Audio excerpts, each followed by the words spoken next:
Good morning बच्चों। हम लोग बारंबारता सारणी बनाना सीख रहे थे। उसमें एक उदाहरण के द्वारा मैंने आपको बताया था कि बारंबारता सारणी कैसे बनाएं। आइए एक दूसरा उदाहरण और देखते हैं और बारंबारता सारणी बनाना सीखते हैं। यहाँ पे आपको एक उदाहरण दिया हुआ है कि निम्नलिखित आंकड़ों से टैली चिन्ह लगाकर संख्याओं की बारंबारता सारणी बनाइए। आपको टैली चिन्ह लगाना मैंने बताया था, जो खड़ी पाई होती है उसको टैली चिन्ह कहते हैं। तो चलो इसको शुरू करते हैं। इसकी सारणी बनाने के लिए सबसे पहले हम क्या करेंगे, सबसे पहले हम कॉलम बनाएंगे। तो कॉलम कौन सा बनेगा? कॉलम बनेगा, पहला तो कॉलम बनेगा क्रम संख्या के लिए कि किस क्रम से हम लिख रहे हैं संख्याओं को। दूसरा, यहाँ पे संख्याओं की बारंबारता सारणी दी है तो इसीलिए संख्या लिखेंगे। तीसरा कॉलम बनेगा टैली चिन्ह का और चौथा बनेगा बारंबारता का। तो इस तरह से आप 4 कॉलम बनाएंगे, क्रम संख्या, संख्या, टैली चिन्ह और बारंबारता का। अब आते हैं यहाँ पे, ये जो आंकड़ा दिया है, सबसे पहले इस आंकड़े को हम आरोही क्रम यानी बढ़ते हुए क्रम में हमको लगाना है। तो इसमें सबसे छोटी संख्या आपको कौन सी दिखाई दे रही है? सबसे छोटी संख्या इसमें है 6। तो सबसे पहले क्रम संख्या 1 डालेंगे और कौन सी संख्या का हम निकालने जा रहे हैं बारंबारता? 6 का। तो 6 लिखेंगे यहाँ पे और अब 6 दिखे कितनी बार आ रहा है। तो 1 2 3, 6 यहाँ पर हमारा 3 बार आया है। तो यहाँ पे हम टैली चिन्ह क्या लगाएंगे? टैली चिन्ह लगाएंगे 3। 1 2 3 बारंबारता में कितनी बार आया था? तो 3 बार आया था।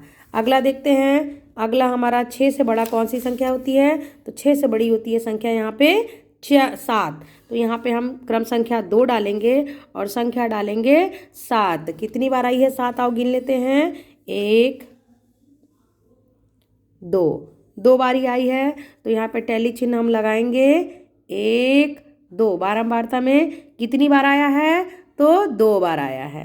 आओ अगला देखते हैं। 7 से बड़ा होता है 8, लेकिन इसमें 8 नहीं दिया है, इसमें दिया है 9। तो तीसरे नंबर पे हम लिखेंगे 9 और देखते हैं कि कितनी बार आया है। तो 9 आया है 1 2 3 4 5 बार। तो टैली चिन्ह लगाना कैसे है? 5 लगाना है। 1 2 3 4 और तिरछी रेखा 5। बारंबारता में कितनी बार आया है? 5 बार आया है।